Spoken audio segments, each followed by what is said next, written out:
Hey students, this is Professor Gore, and this is the last part of the British Empire and North America recorded lecture. In this part, we're going to be talking about what the kind of societies and so forth were like at this time, and then we'll tackle another topic, a little bit the last one for Module 1. So let's look at the colonial society among the Southerners. So this is the Southern colonies, so the Chesapeake, Virginia, Maryland, the Carolinas, and Georgia. Wealthy whites in the colonies never really achieved the social status that they desired back in England. So you'll see that the those that were the plantation owners and so forth in colonial America will never achieve the same social status as the elite back in England, Scotland and Wales. So if they traveled back to London or whatever, they would not be seen as the highest social class in their empire and so forth. They were looked down kind of as colonials and so forth. The planters, they were wealthy, used Africans to grow food as well as tobacco. They built houses, wagons, and tobacco casks and so forth, and made shoes and clothing.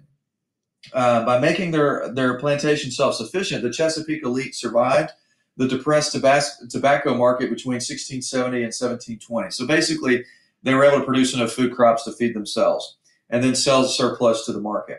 Small-scale planters who needed to buy cloth and other goods fared less well and fell into debt. To prevent another uprising like Bacon's Rebellion, the Chesapeake gentry addressed the concerns of the middling and poor whites. They began by gradually lowering taxes on smallholders. In addition, the gentry encouraged smallholders to improve their economic lot by investing in one slave. Planters even allowed poor yeomen and some tenants to vote. Many times they bribed them with rum, money, or the promise of lower offices in exchange for them electing them to offices such as Virginia House of Burgesses. So it's like, hey, if you vote for me, I'll do this. The yeoman farmers often benefited from this as well by serving as deputy sheriffs, road surveyors, estate appraisers, and grand jurymen.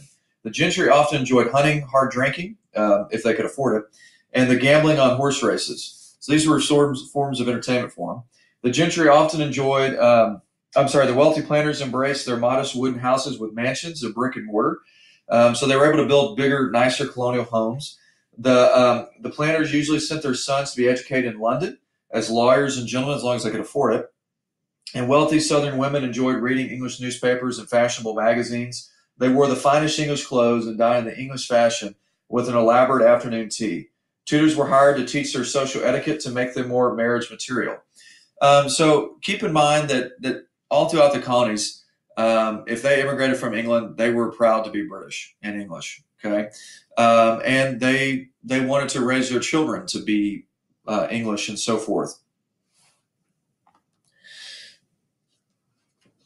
So if you look right here, it's a little bit different than what you have in England. So at the top in the other colonies, you have wealthy merchants. Okay.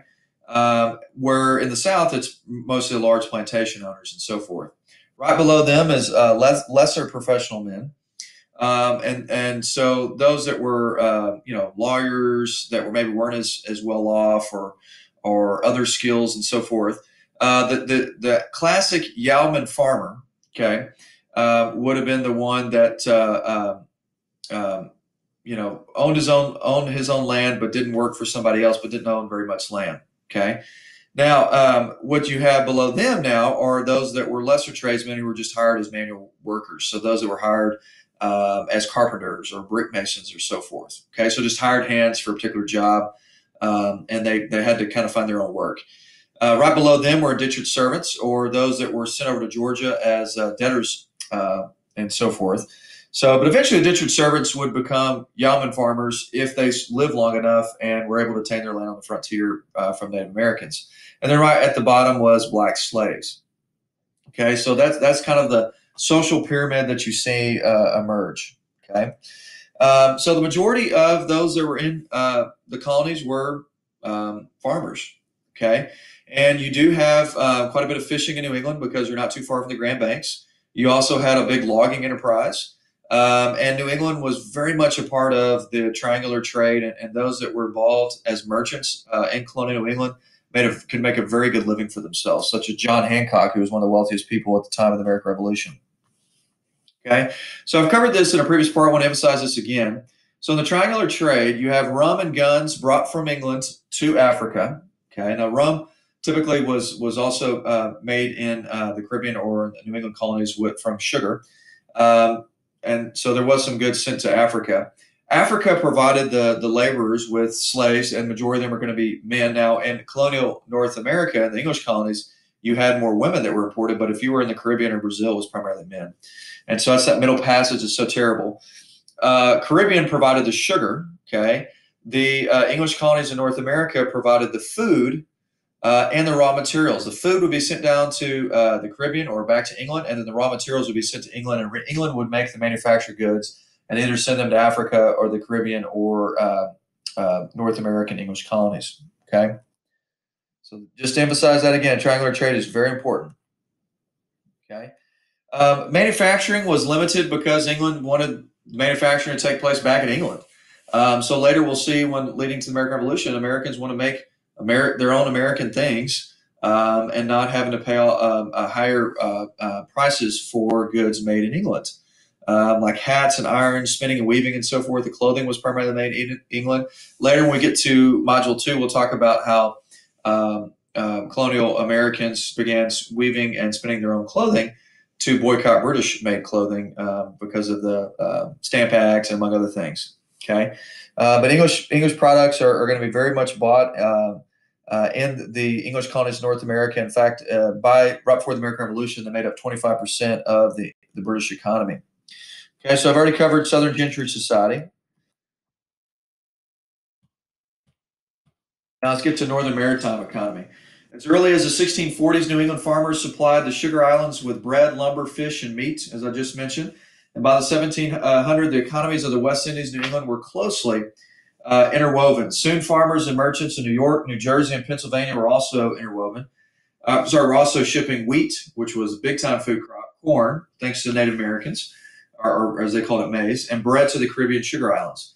By the 1750s, about two-thirds of New England's exports and about half of those for the middle colonies were going to places like Jamaica and Barbados because they were growing sugar and they needed food.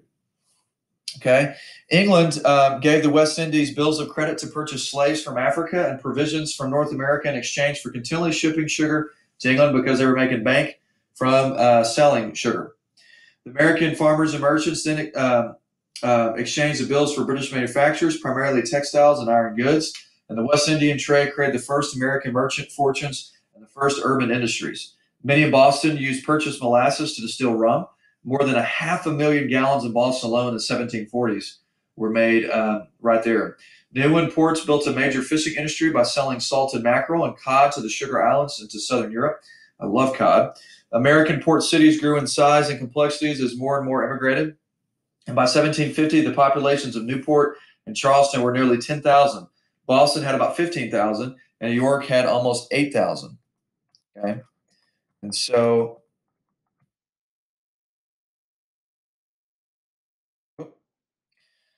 also Philadelphia had about 30,000 by the time of the American Revolution, and it was the largest city in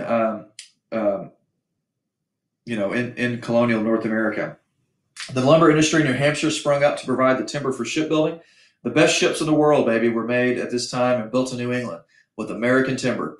By the 1770s, colonials built ships made up one-third of the British merchant fleet. Merchants used the interior rivers to transport supplies into North America. And by the 1750s, hundreds of professional teamsters in Maryland were transporting 370,000 bushels of wheat and corn and 16,000 barrels of flour to urban markets each year, more than 10,000 wagon trips. To service this traffic, entrepreneurs and artisans set up taverns, horse stables, and barrel-making shops in towns along the wagon roads. Prosperous merchants dominated seaport cities. They built Georgian-style mansions to display their wealth, and their wives decorated their houses with fine furniture and entertained guests at elegant dinners.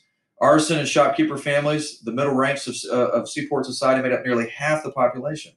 Innkeepers, butchers, seamstresses, shoemakers, weavers, bakers, carpenters, masons, and dozens of other skilled workers formed mutual self-help societies and toiled to gain a competency, an income sufficient to maintain their families in modest comfort and dignity. Wives and husbands often worked as a team and taught their trade to their children. And by the way, there was far less divorces back then. Okay. Some artisans aspired to wealth and status, an entrepreneur ethic that prompted them to hire apprentices and expand production. American work ethic was rock and roll at this time. Many were quite poor, however. Laboring men and women formed the lowest ranks of urban society. Unskilled wage workers or slaves, which were 10% of the population of New York City and Philadelphia, were hired to unload manufactured goods and molasses from inbound ships and reload them with barrels of wheat, fish, and rice. So, a lot of food. Poor white and black women, single, married, or widow, eked out a living by washing clothes, spinning wool, or working as servants or prostitutes. To make ends meet, most laboring families sent their children out to work at a very early age, and we'll see that trend will be throughout as the Industrial Revolution begins, and we'll have a lot of child laborers. Okay. Now, the colonists took advantage of Britain's leniencies, what we called salutary neglect, in ruling them and strengthened their political institutions and eventually challenged Britain's mercantilistic system. Okay, so after the Glorious Revolution, when a Protestant king and queen were brought back into office with King William and Queen Mary of Orange, these representative assemblies in America did what the Whig Party had done in England, and the Whigs were a group in Parliament. They limited the powers of crown officials. Several colonies in the 1700s refused to pay their governors a salary unless he did what they wanted. Using this and other tactics, the colonial legislatures gradually took control of taxation and local appointments, which angered imperial bureaucrats and absentee proprietors. Leading the increasingly powerful assemblies were members of the colonial elite. Although most property-owning white men had the right to vote, only men of wealth and status stood for election. So the best fed and best bred and most well read were those that end up serving in office. However, neither the elitist assemblies nor wealthy property owners could impose unpopular edicts on the people. That's the early forms of democracy. Ordinary citizens rose up for various reasons throughout the colonial period, and by the 1750s, colonial legislatures were broadly responsive to popular pressure and increasingly unresponsive to British control. Okay. So listen to the will of the people more so than the will of the British. That will change when we get to after the 7 Years' War and the French Indian War for Module 2. All right, so what exactly is salutary neglect? It's basically Britain's ignoring the colonies because they've got bigger fish to fry, okay? And at least the colonial self-government, and then they're going to be used to that. I always emphasize students each and every year, when we get to the cause of the American Revolution, it wasn't like the colonists were not used to paying taxes. Like, I've never paid taxes before. No, they've been paying taxes for decades. They just weren't used to somebody all the way across the Atlantic telling them how much they had to pay and who they should have to pay it to. They paid it locally to their local legislatures. Okay? I want to emphasize they did not enforce Navigation Acts before the 7 Years' War. Okay? So oftentimes you did have political patronage in the British Empire, that you had somebody given a position just because they supported you. Okay, we talked about Georgia being a debtor's colony and so forth. Now let's talk about some interesting things here with the War of Jenkins' Ear. It's one of my favorite war titles. One of the things, as you'll see, is Sir Walter Walpole used patronage to appoint political hacks. But he pursued a very cautious foreign policy to allow Britain to recover from a generation of war against Louis XIV of France. He did help create Georgia as a refuge for Britain's poor and thereby limited the size of land grants. They initially outlawed slavery. It's a shame they didn't keep that law. It was also formed as a buffer colony between Spanish Florida and South Carolina, as we mentioned previously. And this area was also claimed by Spain after Sea Captain Robert Jenkins had his ear cut off by the Spanish. It began the War of Jenkins' Ear. Yes, it was actually a war started by a dude getting his ear cut off. The war was largely unsuccessful attack on Spain's empire in North America. In 1740, British regulars failed to capture St. Augustine because South Carolina whites refused to commit militia units to the expedition because of the recent Stono Rebellion, which was the biggest slave revolt before the American Revolution. Britain also failed to capture a seaport in Colombia. The War of Jenkins' Ear quickly became part of a general European conflict, the War of the Austrian Succession, which was between 1740 and 1748. Massive French armies battled British subsidized German forces in Europe, and the French naval forces roamed the West Indies, vainly trying to conquer a British sugar island. There was little fighting in North America until about 1745, when 3,000 New England militiamen, supported by a British naval squadron, captured Louisburg, a French fortress at the entrance of the St. Lawrence River. And the Treaty of Aix-la-Chapelle gave gave it back to the French to the dismay of the Puritans. They're like, we fought for the thing. Why'd you not give it to us? The treaty ensured British control over Georgia and reaffirmed its military superiority over Spain. And more importantly, it made clear to colonial leaders that England would act in its own interests, not theirs. Keep that in mind. The colonists are realizing that Britain's going to do what they want to do, not what the colonists want them to do. All right. Now, the Walpole ministry wanted to make sure the navigation acts that the colonies were producing stable crops and purchasing British manufactured goods. To enforce the British monopoly on manufacturing, Parliament passed a series of additional navigation acts prohibiting Americans from selling colonial-made textiles, hats, and iron products such as plows, axes, and skillets. As exports of tobacco, rice, and wheat grew by 400% between 1700 and 1750, colonists on the American mainland purchased more British textiles and iron goods. However, the Navigation Acts had a major loophole. They allowed Americans to own ships and transport goods. Colonial merchants exploited those provisions to control 95% of the commerce between the mainland and the West Indies. So basically, these American merchants were the FedEx and UPS and DHL with the trade going to the West Indies. Okay. They also control about 75% of the transatlantic trade of manufacturers. Also, colonial merchants sold flour, fish, and meat produced by mainland settlers to France, and the British West Indies could not possibly buy it all. That's not going to make Britain happy. Selling produce in the French West Indies allowed France to sell low-cost sugar that outsold Britain on the market. So when the British Parliament finds out about that, they're not going to be happy. So they passed this Molasses Act of 1733 that put a tariff on French molasses to make it more expensive. American merchants, however, smuggled in French molasses by bribing customs officials to get a cheaper price. The lack of adequate currency in the colonies prompted another conflict with British officials. To remedy the problem, 10 colonial assemblies established land banks that lent paper money to farmers who used their land as collateral for the loans. Farmers used the currency to buy tools or livestock or to pay their creditors, thereby stimulating trade. Some colonial assemblies, unfortunately, issued large amounts of paper money, which caused inflation. In 1751, Parliament passed the Currency Act, which barred the New England colonies from establishing new land banks and prohibiting the use of paper money to pay private debts. That's a step into Britain gaining greater control over the colonies. It'll be one step of several that will eventually lead to the American Revolution. Okay. As time went on and leadership changed in England, many politicians wanted to reverse the policy of solitary neglect, and this initiative would have disastrous results starting in the 1740s. And we'll see the problems after the 7 Years' War, the French Indian War, whichever one you want to call it.